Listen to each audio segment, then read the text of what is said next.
Hey everyone, welcome back to the channel. In this video, I will show you how to transfer your Google Play Games data to Game Center. It's a quick and easy process, so be sure to follow along. To do this, you need to ensure that synchronization is enabled for your Google Play Games account.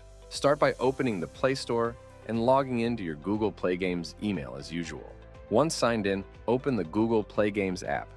And once you're in the main menu, go to the Settings menu by tapping on the three dots at the top right corner of the screen and selecting the first option, Settings. Within the settings, scroll down to Profile and Privacy and toggle the Automatically Sign In to Supported Games option. Turn it on by sliding the toggle to the right.